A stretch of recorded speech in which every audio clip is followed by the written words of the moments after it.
Globe TV সকল দর্শক বন্ধুদের স্বাগত জানাই আমাদের লাইভ ফোন ইন অনুষ্ঠানে। মঙ্গলবার বিকেল 5:25 মানেই আপনারা কিন্তু অধীর আগ্রহে অপেক্ষা করে থাকেন, কারণ এই অনুষ্ঠান থেকেই আপনারা জীবনের সমস্যাগুলো শুধু জানেন তা নয়, সমাধানের রাস্তাটাও কিন্তু জানেন।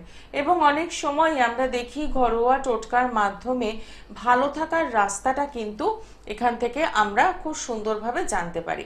প্রত্যেকটা মুহূর্তেই তো আমাদের জীবনের সমস্যা রয়েছে, তো সেই সমস্যাগুলো থেকে বেরোনোর জন্য যে সব সময় অনেক টাকা দিয়ে রেমেডি করতে হবে, অনেক টাকার প্রতিকার করতে হবে, তার কিন্তু কোনো মানে নেই। দরকার হচ্ছে আপনি যার কাছে পৌঁছচ্ছেন তিনি কতটা অ্যাস্ট্রোলজিটা জানেন, তিনি আপনাকে ভালো রাখার জন্য কতটা সহজসাধ্যভাবে রেমেডিগুলো তুলে দিতে পারেন। আপনি হয়তো হিরে কিনতেই পারেন, পান্না কিনতেই পারেন, মুক্তো কিনতেই পারেন, কিন্তু আপনার মতো যে আরো 10 জন মানুষ সহজেই সেটা কিনে পড়ে নিতে পারেন তা তো নয়। তারা কি করবেন? তাদের কি জীবনে সমস্যা আসে না? সমস্যা তো সকলেরই রয়েছে। তাই জ্যোতিষ শাস্ত্রে বেশ কিছু ঘরোয়া পদ্ধতি থাকে, টোটকা থাকে, যেগুলো দিয়ে কিন্তু আমরা ভালো থাকতে পারি। নিজেদের যে সমস্যাগুলো রয়েছে সেই সমস্যাগুলোকে কিছুটা সময়ের জন্য হলেও কিন্তু আমরা রিলিফ করতে পারি। তাহলে কি করতে হবে? তাহলে যেটা করতে হবে, অনুষ্ঠানটাকে একদম সুন্দরভাবে ফলো করতে হবে এবং প্রত্যেকটা মুহূর্তে আমাদের সঙ্গে এই অনুষ্ঠানে থাকতে হবে। এবং তার চেয়েও বড় কথা, আপনার জীবনে যা কিছু সমস্যা তার জন্য অতি অবশ্যই ফোন করতে হবে জানার জন্য, সেখান থেকে বেরোনোর রাস্তা খোঁজার জন্য অতি অবশ্যই ফোন নাম্বার দুটো লিখে নিন, 25712255 এবং 40081437। আর এই অনুষ্ঠান মানেই সঙ্গে থাকেন মোহিনী আচারিয়া ঘোষ, তিনি আজকেও স্টুডিওতে রয়েছেন। আপনাদের সকলকে স্বাগত জানাবো এবং তোমাকেও নমস্কার। নমস্কার দিদি, তোমাকেও নমস্কার, সকল দর্শকবৃন্দকে। আর যেটা তুমি বললে দৈনন্দিন জীবনের টোটকা অবশ্যই একটা বিরাট বড় পার্ট, এবং যেখানে আমি সবসময় বলি কি change your lifestyle and change your destiny, এবং সেটাও আমাদের নিজেরাই নিজেদের ডেস্টিনি চেঞ্জ করছি। কিভাবে করছি, কিরকম ভাবে করছি, আদেও সেটা কতটা ফলপ্রসূ, সেটার জন্য একটু কষ্ট করে মনে হয় আমার ফেসবুক পেজটা ফলো করলেই পাওয়া যাবে। যে কত মানুষ ভালো আছে এবং কত মানুষ এইভাবেই কিন্তু ভালো আছে। তারা হয়তো কোনো দামি স্টোন নেননি, তারা হয়তো কোনো দামি রেমেডি করেননি, হয়তো বড় জোর ম্যাজিক সল্ট, ম্যাজিক অয়েল, এই দুটো জিনিস গেছে, কিন্তু তাছাড়া নমিনাল রেমেডিগুলো করে তারা প্রত্যেকেই ভালো রয়েছে। এবং সব থেকে বড় কথা হচ্ছে যে ভালো থাকাটাই, আমি সবসময় বলি ভালো থাকাটাই সর্বোপরি ভীষণ পরিমাণে প্রয়োজনীয়। কেন? কারণ আমরা দেখা যাচ্ছে যে কখনো প্রায় 40-50 বা হয়তো তার অনেক বেশি বা তার অনেক কম টাকা দিয়ে স্টোন কিনলাম। কথা হলো দেখা যাচ্ছে যে একটা স্টোন যখন প্রথম একটা যে নেট জায়গার থেকে আসে সেখান থেকে আসছে 10 টাকায়, তারপর সেটা 10 জনের হাত বদল হয়ে আপনার কাছে আসে। ইউজুয়ালি সেটা কিন্তু তার সাথে আরো এক এক এক এক করে আপনার কাছে যখন আসছে তখন সেটা ইউজুয়ালি 20 টাকা হয়ে যাচ্ছে। তারপর কথা আসছে যে এই 20 টাকার ভারটা না সহ্য করতে পেরে তখন কি হচ্ছে, স্টোনের মান কমিয়ে দেওয়া হচ্ছে। কিরকম ভাবে স্টোনের মান কমিয়ে দেওয়া হচ্ছে? ওই 10 টাকার স্টোনটার জায়গায় হয়তো অ্যাজ ইট ইজ একটা 10 টাকারটাও রুবি বা একটা ভালো একটা বলতে পারেন নীলাই বলি, ভালো নীলা, আবার দেখা যাচ্ছে 2 টাকার একটা স্টোন সেটাও নীলা, সেটা হয়তো কৃত্রিম নীলা, কিংবা হয়তো তার লংজিভিটি ভীষণই কম।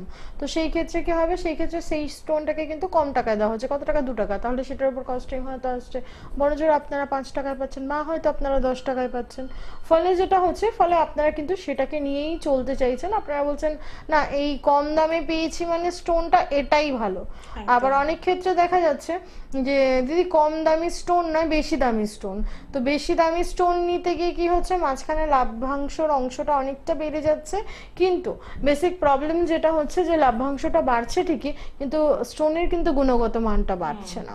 তো সেই ক্ষেত্রে কি হচ্ছে, আপনি একে বলা হচ্ছে যে আমি একটা জিএসআই কার্ড পরীক্ষা করলাম, করে একটা দিয়ে দিলাম। তো একটা কথা মাথায় রাখবেন, যদি একটা পরীক্ষার্থী মার্কশিট দিয়ে 10 নাম্বার পায় সেটাও মার্কশিট, আর যদি সে মার্কশিট দিয়ে 100 নাম্বার পরীক্ষা পায় সেটাও মার্কশিট।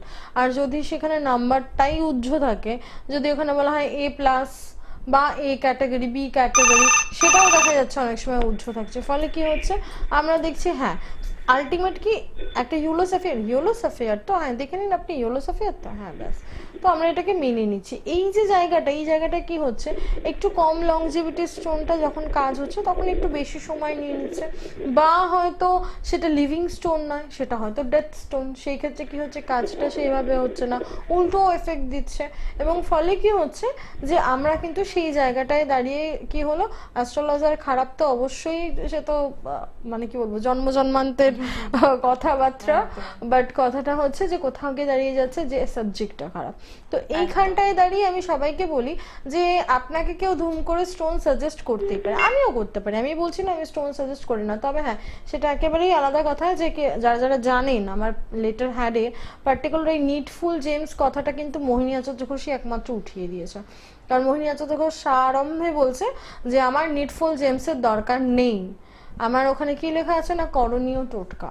এবং যারা যারা মোটামুটি আমার ফেসবুক ফলো করেন জানেন আমি যখন করেছি এই কাজটা আমি সবাইকে দেখিয়েছি, আমার লেটার হেডের ফটো এখনো অবধি ফেসবুকে রয়েছে, এবং যাদের কাছে আছে তাদেরকে ক্লেম করলেও আপনারা দেখতে পারবেন যে বেসিক্যালি কিন্তু এই নিডফুল জেমস কথাটাকেই তুলে দিয়েছে। তাই এই কথাটা যখন আমি তুলে দিয়েছি, যখন আমি আমার নিজস্ব লিখিতভাবে বলছি যে লিখিতভাবে করণীয় টোটকা, দ্যাট মিনস কিন্তু জোর নিয়েই বলছি। এবং আমি সবসময় বলি কি আমি মোটামুটি মায়ের আশীর্বাদে যতটুকু পেয়েছি, যা পেয়েছি সেটা কিন্তু কারোর থেকে ডুপ্লিকেট করা নয়, বা কেউ বলছে সেটাকে দেখে আমি আমার মতো করে একটু জাস্ট তেল দিয়ে মশলা দিয়ে বানিয়ে পরিবেশন করে দিলাম, এমনটা নয়, একদমই নয়। তো সেই জন্য আমি বলবো যে এই নিডফুল জেমস থেকে একটু বেরিয়ে গিয়ে একটু ছোট ছোট টোটকা করে দেখুন না। হয়তো বড় জোর আপনার আমার ভিজিট 851, তারপর হয়তো বড় জোর 300 থেকে 400 টাকা, এই যে 300 থেকে 400 টাকা টোটকার জন্য এটা কিন্তু আপনারা খরচা করবেন, আপনারা নিজেরা করবেন, ঠিক আছে? কোথায় না হয়তো কাউকে দেখা যাচ্ছে ফুড হ্যাবিট আমি চেঞ্জ করে দিচ্ছি, কারোর লাইফস্টাইল চেঞ্জ করে দিচ্ছি, এবং এগুলো করে কিন্তু তারা ভালো আছে। আজকে আমরা যদি নামের বানান চেঞ্জ করে ভালো থাকতে পারি, নাম চেঞ্জ করে যদি ভালো থাকতে পারি, মোবাইলের নাম্বারটা চেঞ্জ করে যদি ভালো থাকতে পারি, তাহলে আমাদের লাইফস্টাইলটা তো আমাদের সাথে ওতপ্রোত জড়িত। আমরা কিভাবে চলবো, কিভাবে চলতে পারি, আমরা আজকে বাইরে বেরোচ্ছি নেগেটিভ এনার্জি নিয়ে চলে আসছি, এবং কি হচ্ছে এই নেগেটিভ এনার্জিটা কিন্তু আমাদের মধ্যেই থাকছে, আমরা এইভাবেই শুচ্ছি, এইভাবেই খাচ্ছি, পরের দিনকে আবার যাচ্ছি, আবার নেগেটিভ থেকে কিছুটা নিচ্ছি, এইভাবে করতে করতে কি হচ্ছে আমাদের নিজেদের মধ্যে নেগেটিভ এনার্জি বাড়ছে। অনেক সময় দেখা যায় এরকম যে চার্টে কোনো যোগ নেই কিন্তু মানুষটার আলটিমেটলি শরীরটা খারাপ যাচ্ছে, বা মানুষটা প্রচন্ড রকমের প্রবলেম ফেস করছে, তো সে এসে বললো দিদি কি হলো, বা কি হচ্ছে। আমরা একটু দেখে নি কে রয়েছেন সঙ্গে, বিস্তারিত আলোচনায় আসবো। নমস্কার, কে রয়েছেন সঙ্গে? নমস্কার, আমি লন্ডন থেকে বলছি। কার জন্য জানবেন? ছেলের জন্য। ছেলের নামটা বলুন। রূপায়ণ ঘোষ। পরিষ্কার হচ্ছে না, একটু পরিষ্কার করে বলুন। রূপায়ণ ঘোষ। আচ্ছা, ডেট অফ বার্থ? রূপায়ণ ঘোষ। Date of birth? 14/1/2004। আচ্ছা, সময়? সকাল 10টা 20। জন্মস্থান কোথায়? কলকাতা। ঠিক আছে, সঙ্গে থাকুন। রাশি লগ্ন জানেন ছেলের? রাশি জানি, লগ্ন জানি না। আচ্ছা, আচ্ছা, আপনার ছেলের হচ্ছে মীন লগ্ন আর হলো কন্যা রাশি, তাই তো? আচ্ছা। হ্যালো, হবে। আপনি জানেন না? আপনি তো রাশি জানেন বললেন। বলুন। প্রচন্ড ডিস্টার্ব আসছে, ডিস্টার্ব কলটা হচ্ছে একটু মনে হচ্ছে। প্রচন্ড ডিস্টার্ব হচ্ছে। আপনি একটু কাইন্ডলি যেখানে আছেন সেখান থেকে সরে গিয়ে কথা বলুন। টেলিভিশনের সাউন্ডটা আগে বন্ধ করে হ্যাঁ, দিন। উনি টেলিভিশন হ্যাঁ, বন্ধ ফলো করুন করছেন। এবং নেটওয়ার্ক আছে এমন জায়গা থেকে কথা বলুন। আমি বলে দিলাম, আপনি টিভিতে বলুন, আমি শুনে নিচ্ছি। আচ্ছা, হ্যাঁ বলুন, কি প্রশ্ন আছে? প্রশ্নটা বলুন। আপনি বলে দিন, আমি শুনে নিচ্ছি। প্রশ্নটা বলুন। টেলিভিশনের সাউন্ড বন্ধ না করলে এভাবে কিন্তু অসুবিধা হয়। যারাই ফোন করছেন তাদের একটা অনুরোধ করি যে একদম টিভির সাউন্ডটা বন্ধ করে দিন। হয় মোবাইলে কথা শুনুন, নয়তো যদি ল্যান্ডলাইন থেকে ফোন করেন তাহলে সেই ল্যান্ডলাইন থেকে কথা শুনুন। টিভির সাউন্ডটা থাকলে কি হয়, এই ফিডব্যাকটা আসে, যার ফলে কথা বলা সম্ভব হয় না। যাই হোক, এত অল্প সময়ের মধ্যে যদি এই কথাগুলো বলতে বারে বারে থাকি তাহলে সময়টা চলে যায় আমাদের। গ্রুমিং অ্যাস্ট্রোলজি যে কথাটি বারে বারে উঠে আসে, সেটা বোধহয় তোমার এই অনুষ্ঠান দেখেই মানুষের মনে এখন একটা বদ্ধমূল ধারণা হয়ে গিয়েছে যে নিজেদের লাইফস্টাইলটাকে যদি চেঞ্জ করি তাহলে আমরা ডেস্টিনিটাকেও চেঞ্জ করতে পারবো। তো সেক্ষেত্রে বলবো, আবারও একটু মনে করিয়ে দেব, গিরিজা অ্যাস্ট্রোলজি রিসার্চ ইনস্টিটিউটে কিন্তু ভর্তি শুরু হয়ে গিয়েছে। যারা ভাবছেন যে জ্যোতিষটাকে পেশা করবেন, জ্যোতিষ শিখে ভবিষ্যৎটাকে এগিয়ে নিয়ে যাবেন, নিজের ভবিষ্যৎ এগিয়ে নিয়ে যাবেন, তাদের জন্য বলবো যে অতি অবশ্যই আপনারা কিন্তু ফর্ম ফিল আপ করতেই পারেন। বুকিং শুরু হয়েছে। তার জন্য আপনারা যেটা করবেন 9038407111 এবং 9674730374 এই দুটো নাম্বার আপনারা সঙ্গে রাখুন। হয় ফোন করবেন, নয় হোয়াটসঅ্যাপ করে আপনাদের ডিটেলিংটা দেবেন। আমাদের যারা এই ইনস্টিটিউটের কর্তৃপক্ষ রয়েছেন তিনি আপনাদের সঙ্গে যোগাযোগ করে নেবেন। আসি এবার এই যে গ্রুমিং অ্যাস্ট্রোলজি, এটা নিয়ে তুমি খুব বেশি জোর দাও। একদমই। কারণ হচ্ছে দেখো, আমরা দেখবে দিদি, যখন আমরা একটু একটু আপারে যাচ্ছি তখন দেখবে মানুষ নিজেকে গ্রুম করার জন্য প্রচন্ড রকম ভাবে কিন্তু আমরা প্রত্যেকেই চেষ্টা করি যে যে যেরকম আছি, আজকে কেউ একটা নিজের ভাষা নিয়ে গ্রুম করছে, কেউ দেখা যাচ্ছে নিজের মেকআপটা নিয়ে বেসিক্যালি গ্রুম করছে, কেউ দেখা যাচ্ছে যে স্পেসিফিক্যালি নিজেকে গ্রুম করার জন্য চেষ্টা করছে। তাহলে সবই যদি গ্রুম হয়, অ্যাস্ট্রোলজিটা কেন গ্রুমিং হবে না? ঠিক আছে। এবং সব থেকে বড় কথা হচ্ছে যে এই গ্রুমিং অ্যাস্ট্রোলজি পার্টটা অনেকেরই মনে হতে পারে যে কি বা কেন গ্রুমিং অ্যাস্ট্রোলজি। কিন্তু আমি বারবার বলছি যে যদি কেউ মনে করছেন যে আমি অ্যাস্ট্রোলজি নিয়ে মানে পুঁথিগতভাবে এগোবো, বা আমি জীবনে অ্যাস্ট্রোলজিটা দিয়েই জীবনে কিছু একটা করতে যাবো, বা হয়তো একটা টিভি প্রোগ্রাম করবো, বা একটা ঠিকঠাক একটা মানুষ হয়ে দাঁড়াবো, তো এমনটা যখনই মনে হচ্ছে, তো আমি সেই ক্ষেত্রে বলবো একটুখানি কিন্তু গ্রুমিং অ্যাস্ট্রোলজিটা আমি সবসময় বলবো এমনটা নয়। যারা নতুন স্টুডেন্ট আছো চাইলে তোমরাও আসতে পারো। কেন? কারণ গ্রুমিং অ্যাস্ট্রোলজিটা খুব বেশি কিন্তু চার্জেস পড়ছে না, পড়ছে 1 and only 5000। এই 5000 এর ক্লাসেস থাকছে হচ্ছে 2 মান্থসের, যেটা আমি বেসিক্যালি আমি আবারও বলছি যে আমি কিন্তু খুব বেশি ব্যাচ নেব না গ্রুমিং অ্যাস্ট্রোলজির। কেন? গ্রুমিং অ্যাস্ট্রোলজির টোটাল আমি হচ্ছে 4টে ব্যাচ নেব, এবং 4টে ব্যাচে 5 জন করে স্টুডেন্ট থাকবে। খুব শুনতে অবাক লাগছে যে 4টে ব্যাচে 5 জন করে স্টুডেন্ট। তার কারণ হচ্ছে যে এই 4টে ব্যাচে 5 জন স্টুডেন্টকেই কিন্তু গ্রুম করতে আমার অনেকটা টাইম লাগবে, এবং সপ্তাহে দেখা যাবে 2টো দিন করে ক্লাস হচ্ছে টোটাল। সব থেকে বড় কথা, এই গ্রুমিং অ্যাস্ট্রোলজিতে আমরা কি কি পারবো, এই যে একটু আগেই বলছিলাম যে আমরা নেগেটিভিটি নিয়ে আসছি, নেগেটিভিটি নিয়ে খাচ্ছি, নেগেটিভিটি নিয়ে বসছি, নেগেটিভিটি নিয়ে আমরা রান্না করছি। কি হচ্ছে, হয়তো আমাদের মারা যখন রান্না করছে তখন দেখবে অনেক সময় দিদি, বা আমরাও যখন রান্না করি অনেক সময় মাথার মধ্যে বিভিন্ন রকম একটা চিন্তা ভাবনা চলে, এবং যেই দিনকে এই চিন্তা ভাবনাটা চলছে ওই খাবারটা খাওয়ার পরে বাড়িতে নিঘাত অশান্তি হচ্ছে। ঠিক আছে, এনভায়রনমেন্টটা পুরো একদম মানে অন্যরকম হয়ে যাচ্ছে, আউট অফ কন্ট্রোল। ঠিক আছে, তো এই যে জায়গাটা, এই জায়গাগুলো কিন্তু গ্রুমিং এ পসিবল। কেন? কারণ কোন সময়টা আমরা বেসিক্যালি দেখবো যে আমরা কোন সময়টায় নেগেটিভ চিন্তা করছি আর কোন সময়টা পজিটিভ, বা কিভাবে আমাদের উপরে প্রচন্ড নেগেটিভ এনার্জিস আসছে, ব্ল্যাক ম্যাজিক হচ্ছে বা হোয়াইট ম্যাজিক হচ্ছে বা তন্ত্র হচ্ছে, সব জায়গাটাকে কিভাবে আমরা সেখান থেকে বলা যায় মুভ অন করব।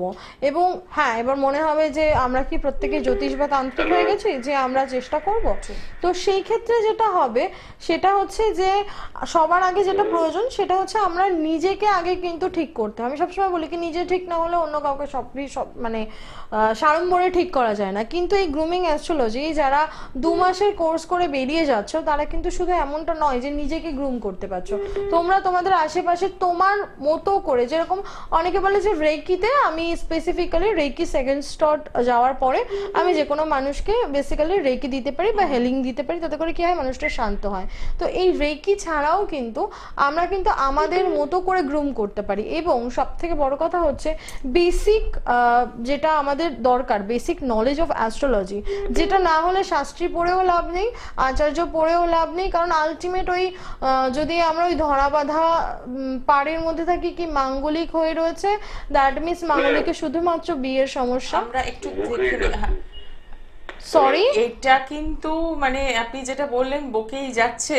আসলে এই 25 মিনিটের যে প্রোগ্রামটা হয় অনেক ইনফরমেশন দেওয়ার থাকে, কিন্তু আপনার হয়তো বিষয়টা ভালো লাগছে না সেটা আলাদা কথা, কিন্তু অনেক মানুষ আছেন যারা এই কথাগুলো শোনার জন্য বসে থাকে। আমি তো যেটা বন্ধ বললাম যে ব্যাপারটা টিভিতে একটু সবটা বন্ধ করে দিচ্ছি, উনি বললেনই না। না এরকম বললে তো হবে না। আপনার আপনার ইনফরমেশনে যদি আমরা না পাই, আপনার লাইনটা কাটতে আমি ইচ্ছে করেই কাটলাম, কারণ আপনি আগে নিজের এই যে কথাটা বললাম একদম, যে নিজেকে groom করাটা ভীষণ এই যে প্রয়োজনীয়। ধৈর্যটা আপনি রাখতে পারছেন না, এটাও কিন্তু একটা ভীষণ মারাত্মক ব্যাপার। নিজেকে আগে ধৈর্যশীল হতে হবে। নমস্কার, কে রয়েছেন সঙ্গে? হ্যালো, নমস্কার দিদি। হ্যাঁ বলুন, কার জন্য জানবেন? আমি আমার মেয়ের সম্পর্কে জানতে চাই। বলুন, মেয়ের নামটা বলুন। মেয়ের নাম সঞ্চালী দাস। হ্যাঁ, ডেট অফ বার্থ। 7ই নভেম্বর 2004। সময়? সময় হচ্ছে ভোর মানে রাত্রি 12টা 15। আচ্ছা, জন্মস্থান কোথায়? কলকাতা। মানে 6 তারিখটা 7 তারিখ হচ্ছে, তাই তো? হ্যাঁ হ্যাঁ হ্যাঁ হ্যাঁ হ্যাঁ। আচ্ছা, 2004 বললো তো। 2004, 7/11/2004, কলকাতা। 12টা 15 কলকাতা। কি প্রশ্ন আছে? আমি আমার মেয়ের কেরিয়ারের ব্যাপারে জানতে চাই। ঠিক আছে, সঙ্গে থাকো। ও আসলে অনেক গভর্নমেন্ট জবের পরীক্ষা দিচ্ছে, ওগুলোর ব্যাপারে জানতে চাই ঠিক যে ও আছে। কি আছে। ঠিক হয়ে আছে, যাবে এবারে। বলে দিচ্ছি। আপনার মেয়ের হচ্ছে স্পেসিফিক্যালি সিংহ লগ্ন আর হলো ধনু রাশি, ঠিক আছে? সিংহ লগ্ন, ধনু রাশি।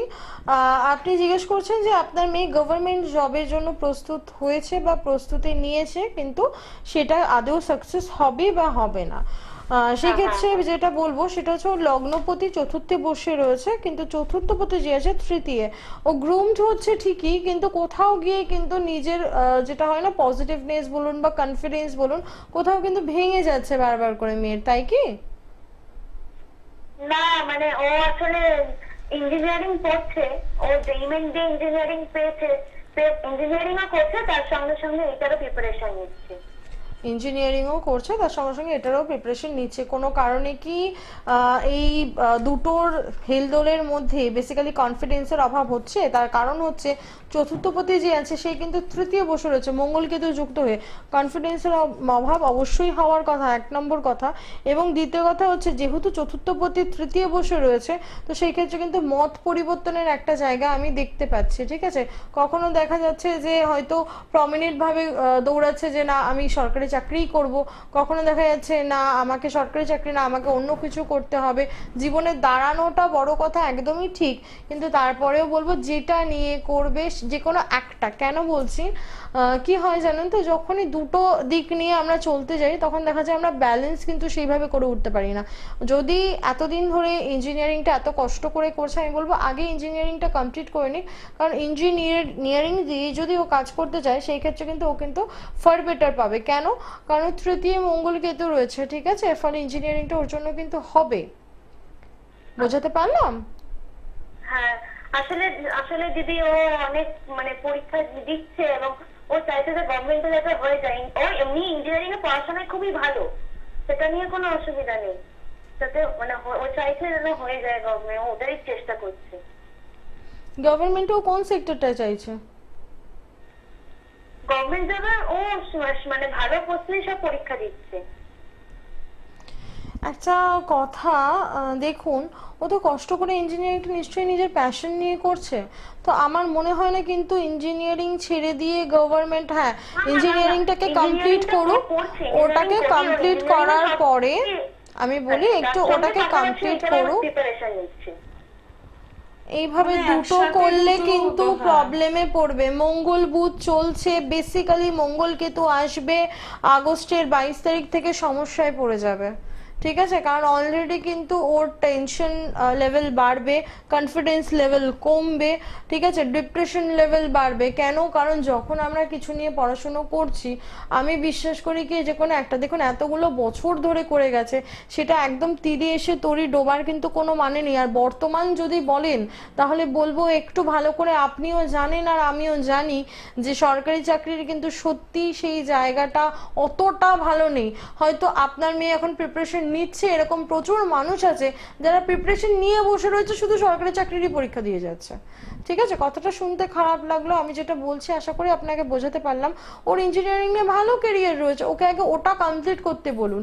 ও হয়তো আন্ডার গভর্নমেন্ট কোনো জবের মধ্যে ঢুকতে পারে, আন্ডার গভর্নমেন্ট কোনো কাজের মধ্যে যুক্ত হতে পারে, ঠিক আছে, কিন্তু তারপরেও বলবো যে আগে নিজের স্টাডিটাকে কমপ্লিট করুক এবং যে কোনো একটি দিকে যাক, কারণ প্রবলেম কিন্তু হবে। আচ্ছা দিদি, ও মানে যেদিক দিয়ে হোক জব তো পাচ্ছে না? জব অবশ্যই পাবে, যে দিক থেকে হোক কথাটা বলবো না আমি। অবশ্যই যেটা বলবো সেটা হচ্ছে যে ওকে ইঞ্জিনিয়ারিংটা করতে বলুন, ও কিন্তু মোটামুটি ইঞ্জিনিয়ারিং কমপ্লিট করার সাথে সাথেই জব পেয়ে যাবে। ঠিক আছে, এবার গভর্নমেন্ট চাকরির পিছনে ছুটতে গিয়ে এমনটা যদি হয় যে ইঞ্জিনিয়ারিং এর নাম্বার কমে গেল, তাহলে তো অ্যাস্ট্রোলজার বলেও বৃথা। ঠিক আছে, ফোকাসটা একদিকে করতে হবে, মানে এটা খুব মানে ডিসিশনটা কেমন হলো, মানে দুদিকে যাওয়া তো সম্ভব খুব হয় না। একটা ভালো ডিসিশন নয়। এবং সব থেকে বড় কথা আমি সবসময় বলি কি, গভর্নমেন্ট জবের পিছনে এই মুহূর্তে এই যা টাইমিং রয়েছে, শনির বছর, এরপর আসবে মঙ্গলের বছর, তো মঙ্গলের বছরের জায়গাটাই কিন্তু একটুখানি দেখতে হবে আমাদেরকে, শনি অবধি একটু ওয়েট করতে হবে। শনিতে চাকরি খুলবে, কিন্তু এমনটা নয় যে শুধুমাত্র গভর্নমেন্ট সেক্টরই খুলবে। ঠিক কথাই। আরো একজন বন্ধুর সঙ্গে রয়েছেন, নমস্কার। হ্যাঁ, আমি বারাসাত থেকে বলছিলাম, বিজন ঘোষ। কার জন্য জানবেন? আমার জন্য ডেট অফ বার্থ, 27/11/1998, সময়, রাত্রি 10:55। জন্মস্থান কোথায়? জন্মস্থান আমডাঙ্গা। আচ্ছা, কি প্রশ্ন আছে? হ্যাঁ, প্রশ্ন কি আছে? প্রশ্নটা আমার কেরিয়ারটা নিয়ে, আমার কি কেমন কি হবে। ঠিক বলে আছে, দিচ্ছি। সঙ্গে থাকো। আচ্ছা, আপনার হচ্ছে সিংহ লগ্ন আর হলো মকর রাশি, তাই তো? না না, আমার কুম্ভ রাশি কিন্তু। 27/11/98। 27/11/1998। ঠিক আছে, হ্যাঁ কুম্ভ লগ্ন, সরি আমার ইয়েটা 22-এর জায়গায় 21 করে দিয়েছিলাম। যাই হোক, হ্যাঁ কুম্ভ রাশি। হ্যাঁ বলো, তুমি কি বলছিলে? কেরিয়ার নিয়ে জানতে চাইছো, তাই তো? দ্বিতীয় মঙ্গল রয়েছে। বাবা, স্পাইসি খাবার খেতে ভালোবাসো? হ্যাঁ স্পাইসি খাবার খেতে ভালোবাসো? হ্যাঁ। আচ্ছা, 2 3 4 5 6 7, সপ্তমে চন্দ্র বৃহস্পতি কেতু চলছে। আচ্ছা, চন্দ্র বৃহস্পতি শনি রবি, চাকরির জন্য চেষ্টা করছো তো অলরেডি? না, আমি চাকরির জন্য না, ওই যে বিল্ডিং এর যে কাজগুলো হয় না, ওই সাইটের সাথে আমি যুক্ত আছি। কনস্ট্রাকশনের সাথে যুক্ত আছো, তাই তো? কাজ করতে চাইছি, তা আর কি অন্য কিছু করলে আমি এই কাজটা করতে চাইছি না, আমি অন্য কিছু করতে চাইছি, তা কুই করলে ভালো হবে, শনি সেটাই রবি, জানতে চাইছি। শনি রবি চন্দ্র, তুমি যদি মনে করো যে তুমি এই মুহূর্তে কোনো রকম স্পেসিফিক্যালি কনস্ট্রাকশন নিয়েও তুমি করতে পারো, কারণ কনস্ট্রাকশনটা কিন্তু তোমার মোটামুটি যাবে। বা তুমি হচ্ছে যেরকম হয় না কি, কনস্ট্রাকশন ডিপার্টমেন্টের মধ্যে বাইরের বিভিন্ন রকম প্রজেক্ট হয়, যে প্রজেক্টগুলো দেখা, বেসিক্যালি বলা ভালো কি টেন্ডার ভিজিট করা বা টেন্ডার দিয়ে দেওয়া, এই টাইপের কাজগুলো কিন্তু তোমার জন্য বেটার হবে। যে বালি সিমেন্ট বা রডের যে সাপ্লাই বা দোকান, একদমই, একদমই। কেমন হবে আমার? এগুলোই আমি বলতে চাইছি, টেন্ডার বলতে এটাই বলা হয়, সাপ্লায়ার। হ্যাঁ, ওটা করলে হবে, তাই তো? হ্যাঁ, ফার বেটার। চন্দ্র বৃহস্পতি কেতু হবে, তবে হ্যাঁ কোনো পার্টনারশিপ নিয়ে নামবে না, ছোট ছোট করে করো, আস্তে আস্তে করো, নিজে করার চেষ্টা করো, কেমন? কারণ পার্টনারশিপে কিন্তু বাবু টাকা খরচা হতে পারে। ঠিক আছে।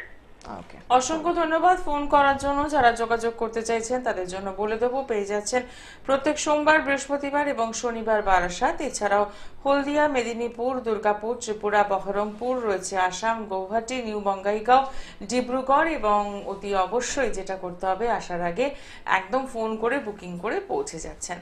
একদম শেষ মুহূর্তে দাঁড়িয়ে রয়েছি আজকের আলোচনায়। যে আলোচনাটা আমাদের চলছিল যে গ্রুমিং অ্যাস্ট্রোলজি, এবং সত্যি কথা বলতে কি, প্রতিনিয়ত নিজেদেরকে একটু গ্রুম করতেই হয় একদম। এবং আমি কিভাবে কথা বলছি, আমি কি করছি, আমি দেখা যাচ্ছে একটা মানুষের সঙ্গে একটা খুব পরিমাণে মিসবিহেভ করছি, সাথে সাথে কিন্তু আমি আমার বুথটাকে ডাউন করছি। আর বুথটাকে যখনই ডাউন করছি, কারণ বুধ আমার বুদ্ধি দেখছে, বুধকে আমি ডাউন করলাম, বুধ ডাউন হলো মানে আস্তে আস্তে দেখা যাচ্ছে মনে হবে দূর একজনের সঙ্গে মিসবিহেভ করেছে, কি হয়েছে, আরো 10 জন তো বসে রয়েছে। একদমই তো সেই 10 জনের সাথে ঠিক করতে গেলে কিন্তু বুধ ডাউন হচ্ছে মানে আমাদের কর্ম, অর্থনৈতিক সবটাই, তাই নিজেকে গ্রুম করাটা ভীষণ দরকার। আর অবশ্যই বলবো তার জন্য গির্জা অ্যাস্ট্রোলজি রিসার্চ ইনস্টিটিউশন অবশ্যই বসে রয়েছে। একদমই তাই। আজকে অনুষ্ঠান এখানে শেষ করছে। সকলে ভালো থাকুন, দেখা হচ্ছে আগামী দিনে। নমস্কার।